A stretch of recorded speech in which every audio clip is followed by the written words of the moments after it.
జగన్నాథ బ్రాహ్మణ వంటల ఛానల్కు స్వాగతం, సుస్వాగతం. మీ జగన్నాథు మరి ఒక వంటను మళ్ళీ మీ ముందు తీసుకొస్తున్నాడు. ఇది కూడా నల్లమల ఏరియాల్లో లభ్యమయ్యేటువంటి ఆకే ఇది. దీన్ని బొద్ది ఆకు అని చెప్పి పల్లెల్లో కూడా పిలుస్తుంటారు. ఈ బొద్ది ఆకు మన గోంగూర పచ్చడి ఎట్లాగా ఉంటుందో ఈ బొద్ది ఆకు కూడా పచ్చడి అలాగనే ఉంటుంది. ఇది కూడా ఈ జొన్న చేలల్లో అక్కడ గట్ల మీద ఉంటుంది. ఈ ఆకు తీగలు తీగలుగా పారి ఉంటుంది. ఇది చాలా ఆరోగ్యప్రదాయని. ఈ ఆకు పచ్చడి కింద తింటే జలుబు కూడా చేయదండి. అసలు అంత మంచి మెడికేటెడ్ పచ్చడి ఇది. పూర్వం కళ్ళల్లో పొరలు అలాంటివి వస్తే కూడా ఈ ఆకు పచ్చడి, ఈ ఆకుతో చేసిన వంటకాలను తినేవాళ్ళు. ముఖ్యంగా ఈ ఆకును పచ్చడి చేసుకుంటారు పల్లెలలో. ఎలా చేస్తారు పచ్చడి అంటే, మన ఈ ఆకును ఇలాగా ఒక్కొక్క ఆకుని ఇట్లా కట్ చేస్తాము. కట్ చేసిన తర్వాత గుప్పెడాకు వచ్చింది అనుకోండి. ఈ గుప్పెడాకుని ఏం చేస్తాం మనం, ఇలాగ బౌల్లో తీసుకుందాం. బౌల్లో తీసుకొని దీన్ని బాగా ఒకసారి ఆకు చూద్దాం, బాగుందా లేదా. బాగుంది ఆకు, అప్పుడే కోసిన కాబట్టి, ఫారెస్ట్ వాళ్ళ దగ్గర తెచ్చే ఆకు కాబట్టి బాగుంటుంది ఇది. ఈ ఆకును మనము నీళ్లు పోసి వాష్ చేద్దాం. ఫారెస్ట్ వాళ్ళనే కాదండి, ఇది అడవులలోనే కాదు, మామూలు కూడా పొలాలలో ఉంటుంది ఈ ఆకు. తర్వాత అక్కడక్కడక్కడ పల్లెల్లో కూడా ఇది బాగా పెరుగుతుంటుంది. ఇది ఇలాగ మనం కడిగితే ఏమంటే దీని మీద ఏదన్నా దుమ్ము ధూళి ఉంటే పోతుందండి.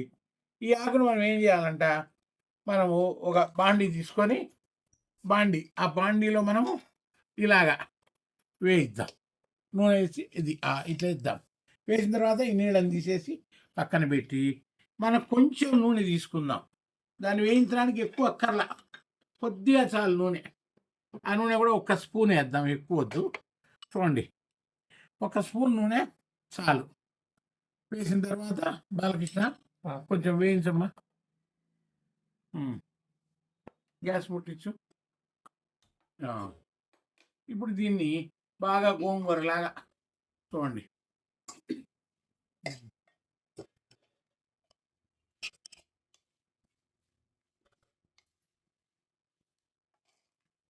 గోంగూరలాగా మనం ఇలాగా వేయించుకుందాం. వేయిస్తే ఆకంతా కూడా ఈ బొద్దాకు దగ్గరగా ఉంటుంది. అయితే ఒక్కరో బంకగా ఉంటుంది, మన బెండకాయ బంకలాగా. అయినా కూడా చాలా టేస్టీగా ఉండేటువంటి చట్నీ ఇది. ఈ చట్నీని మనం ఇలాగా కొంచెంసేపు వేయిస్తాం. వేయించిన తర్వాత మగ్గుతుంది. మగ్గిన తర్వాత చూడండి, మగ్గింది కదా. ఈ మగ్గిన దాన్ని ఇప్పుడు మనం ఏం చేస్తాము, స్టవ్ ఆపుకుందాం. ఆపుకుంటే ఈ వేడి దాన్ని ఈ బౌల్లోకి, బాలకృష్ణ బౌల్లో ఇది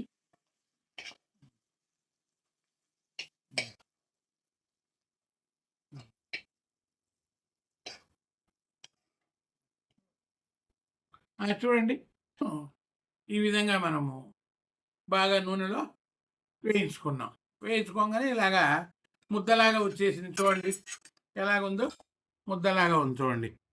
ఇది దగ్గర ఒక 50 గ్రాములు ఉంటుంది. ఇది ఈ 50 గ్రాములకు కావాల్సినటువంటి సరుకు పదార్థాలు, ఇంగ్రీడియంట్స్ కావాలి కదా. దీంట్లో పచ్చడి అంటే అన్నీ ఉంటాయి కదా, శనగబేళ్ళని, మినపబేళ్ళని, మెంతులని, అవి కూడా మనం వేసుకోవాలి. ముందు మనము దీనికి కావలసినటువంటివి మినపబేళ్ళు ఒక 2 స్పూన్లు వేసుకుందాం. 1 2 చాలు, 2 చాలు. తర్వాత రెండోది ఏమిటంటే, ఇంకా మనకు శనగబేళ్ళు కూడా మనం అవి ఎన్ని వేసుకున్నామో ఇవి కూడా అన్నీ వేసుకుందాం. 2 మూతలు వేసుకుందాం చాలు. 2 తర్వాత మనము కొద్దిగా వాసన రావాలి కాబట్టి కొంచెం మెంతులు వేసుకుందాం. అవి అన్ని స్పూన్లు వద్దు, ఒక 1/4 స్పూన్ అంటే కొంచెం మెంతులు వేద్దాం. తర్వాత ఎండు మిరపకాయలు కూడా వేస్తే మంచిది. ఇప్పుడే దాంతోపాటు ఏగుతాయి కాబట్టి మనం మరీ కారం కాకుండా ఒక 7 8 మిరపకాయలు 7 వేసుకుందాం చాలు. 7 మిరపకాయలు వేసుకుందాం. వేసుకున్న తర్వాత ఇప్పుడు ఇంకా మనము దీంట్లో కొంచెం వేగనిద్దాం అవి. వేగనిచ్చు బాలకృష్ణ. వేగనిచ్చిన తర్వాత గ్యాస్ ముట్టించాం. గ్యాస్ ముట్టించాక కొంచెం నూనె వేయాలండి ముందు. వేగాలంటే నూనె ఉండాలి కదా. నూనె కూడా ఎక్కువ వద్దు, కొద్దిగా ఒక 2 స్పూన్లు నూనె వేద్దాం. చాలు. వేగినాక ఇప్పుడు దీంట్లో మనము కొంచెం వేగనియండి. వేగాయా బాగా కొంచెం హై పెట్టుకో, ఏం కాదు. అవి గింజలు కదా, కొంచెం లేట్ అవుతుంది. ఇప్పుడు దాంట్లో మనము 1 స్పూను ధనియాలు వేద్దాం. ధనియాలు తర్వాత మెంతులు వేసాం కదా, మెంతులు వేసాం. ఇప్పుడు కొద్దిగా జీలకర్ర కూడా 1 స్పూన్ వేద్దాం. జీలకర్ర కూడా తర్వాత 10 మిరియపు గింజలు వేద్దాం. ప్రధానికి కూడా మనం మిరియపు గింజలు వాడుతున్నాం, ఎందుకంటే స్మెల్ కోసం. కొంచెం ఘాటు ఎక్కువ లేకుండా కొంచెం మనం వేసాం. ఇప్పుడు దీనికి తోడు కొద్దిగా ఇంగువ కూడా మనం కొంచెం. ఇది ఇంగువ అందరు వేసుకోవాలని ఏం లేదు, తినేవాళ్ళు వేసుకోక్కర్లేదు. తినేవాళ్ళు అయితే కొంచెం వేద్దాం. ఓకే, ఇక అన్నీ వచ్చేసాయి కదా మనకు. మినపప్పు వచ్చింది, అలాగనే శనగపప్పు వచ్చింది, అలాగనే జీలకర్ర వచ్చింది, ధనియాలు వచ్చాయి, మెంతులు వచ్చాయి, మిరియాలు వచ్చాయి. ఇవన్నీ ఇప్పుడు వేగిచ్చాడండి. వేగిన తర్వాత మనం ఏం చేయాలి, కొంచెం చల్లారుద్దాం. గ్యాస్ ఆపేయండి. గ్యాస్ ఆపాక ఇప్పుడు అదిగోండి వేగాయా. ఈ వేగినవి మొత్తం కూడా మనం ఏం చేయాలంట, ముందు మనం ఒక బౌల్లోకి తీసుకోవాలి. ఒక బౌల్లోకి తీసుకుంటే ఆ బౌల్లో నుంచి దానికి మనకు ఈ బౌల్లో తీసుకుందాం. ఈ బౌల్లో తీస్తున్నాడు. దీన్ని ఇప్పుడు మనము అన్నీ వచ్చేసాయి. ఇప్పుడు ఇక మనము పచ్చడికి రెడీ కావాలి. పచ్చడి రెడీ కావాలంటే మనము రోకలి ఉండాలి. ఇవి ఉన్నాయి కదా. చూడండి, ఇదిగో పచ్చడి ఎట్లా ఉంది సారా. దీన్ని మనం టేస్ట్ చూద్దాం. టేస్ట్ చూశాక మడిగిన బాగుంది అంటే అప్పుడు మనం దీని గురించి మనము ఇవ్వండి. ఒక్క నిమిషం టేస్ట్ చూడు, ఎట్లుంది బాలకృష్ణ. బాగుంది, సూపర్. అబ్బా, ఇట్లా ఉండాలండి పచ్చడి అంటే.